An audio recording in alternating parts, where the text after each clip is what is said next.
नमस्कार दोस्तों, आज बात करने वाला हूँ बहुत ही कमाल के टॉपिक के बारे में। आज जो टॉपिक है वो शायद ही आपको कहीं यूट्यूब पे मिलेगा इस तरह का टॉपिक, क्योंकि ये टॉपिक बहुत ही कमाल का है। यहाँ पे रास्ते में पकड़ी गई है ऑफिसर के द्वारा, प्रॉपर डॉक्यूमेंट्स थे, फिर भी एक छोटी सी मिस्टेक की वजह से 200% की पेनल्टी लगाई गई है। और पेनल्टी लगाने के बाद यहाँ पे गाड़ी को रिलीज़ किया गया है। चलिए समझेंगे क्या प्रोसीजर होता है अगर गाड़ी पकड़ी जाए, प्रॉपर डॉक्यूमेंट नहीं है या डॉक्यूमेंट में कोई मिस्टेक है या बिना बिल के गाड़ी ले जा रहे हो, तो उस केस में क्या कर सकते हैं और कैसे हम बचा सकते हैं। प्रोसीजर कैसे होता है, गाड़ी छुड़वाने भी जाएं तो क्या प्रोसीजर होगा, कौन कौन से फॉर्म इशू होंगे, और अगर क्लरिकल मिस्टेक है उसकी वजह से भी 200% पेनल्टी लगा दी गई है तो कैसे आप अपील फाइल कर सकते हैं और जो पेनल्टी आपने भरा है उसका रिफ़ंड ले सकते हैं। बहुत कुछ बताऊंगा आपको इस वीडियो के अंदर, बहुत कुछ सीखने को आपको मिलेगा इस वीडियो के अंदर। चलिए समझेंगे डिटेल में स्टेप बाय स्टेप।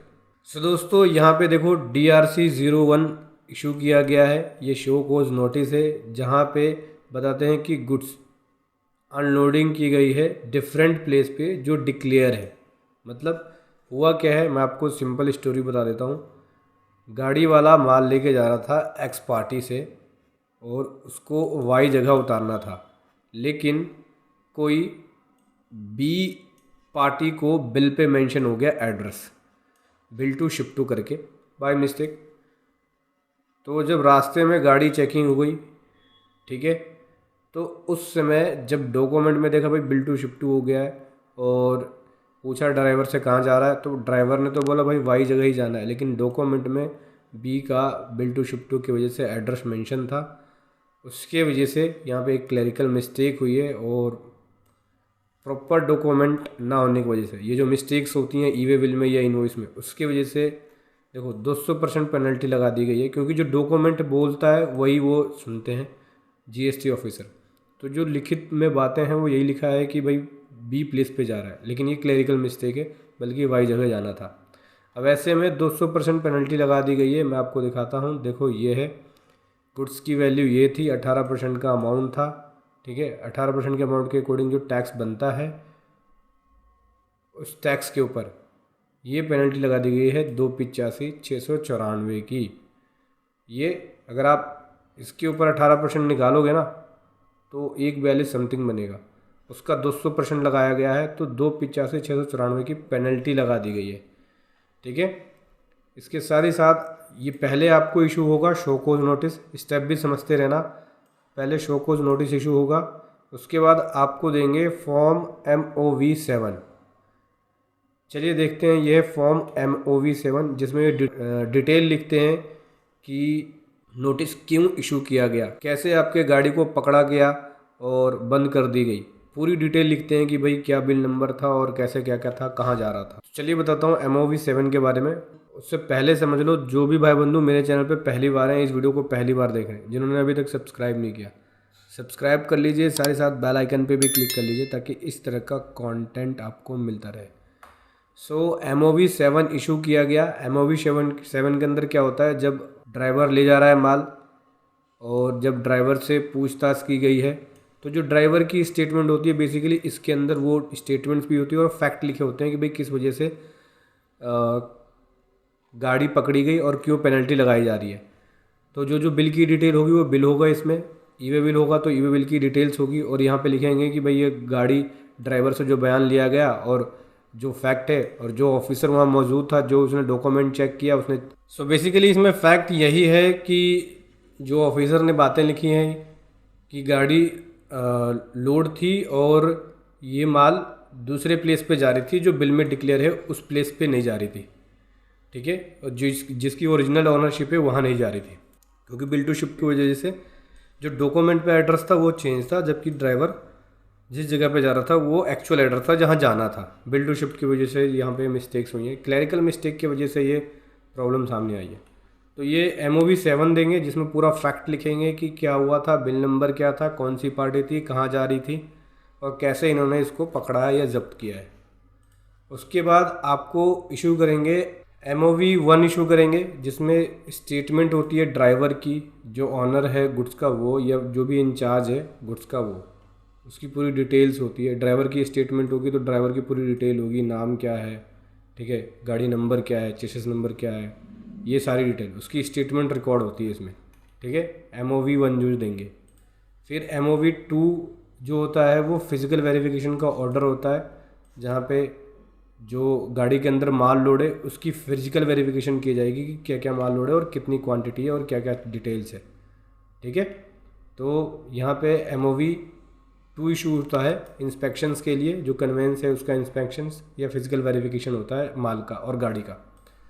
फिर फिज़िकल वेरिफिकेशन रिपोर्ट इशू होता है MOV 4 के अंदर, जहाँ पे वो रिपोर्ट लगाते हैं कि भाई कितनी डिक्लेयर है क्वांटिटी बिल के अंदर और एक्चुअल में जो काउंट किया गया वो कितना है। तो देख सकते हैं इनवॉइस में ये डिक्लेयर है और एक्चुअल में जो काउंट हुआ ये डिक्लेयर है।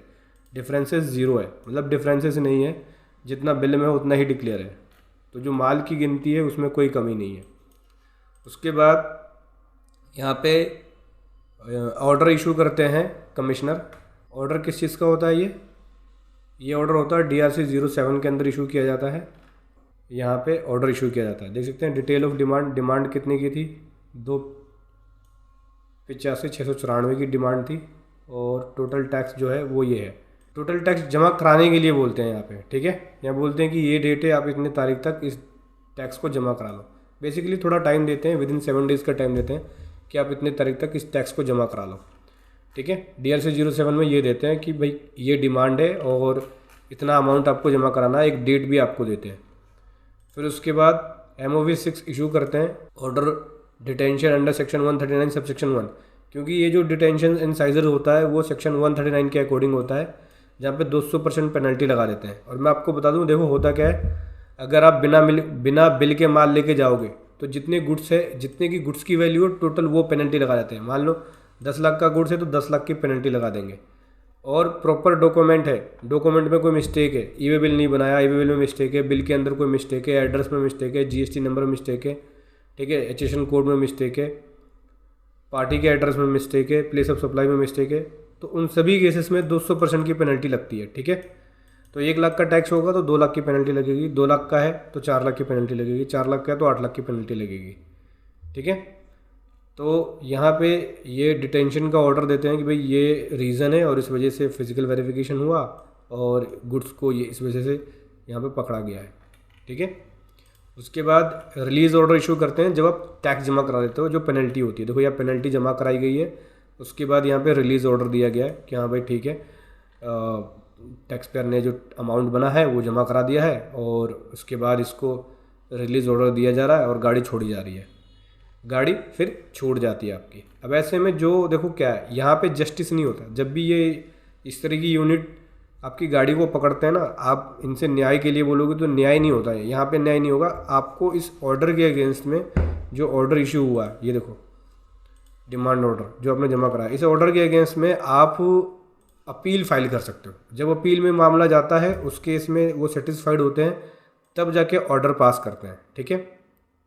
और उस केस में जो भी पेनल्टी जमा कराई है आपने, ठीक है, स्टाफ की वजह से गलती हो गई और उसके गलती की वजह से आपको पेनल्टी लगी, तो जो आपने जमा कराया वो पूरा का पूरा अमाउंट रिफ़ंड हो जाता है। अपील के ज़रिए होता है ये।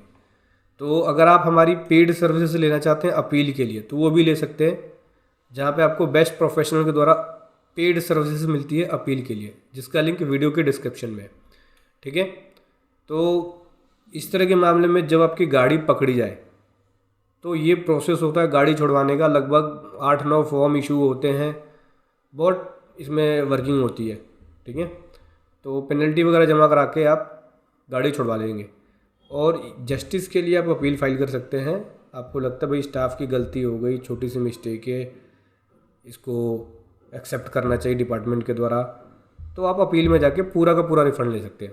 इस तरह के केसेस में 90% केसेस में जो पेनल्टी होता है वो रिफ़ंड हो जाता है, ठीक है।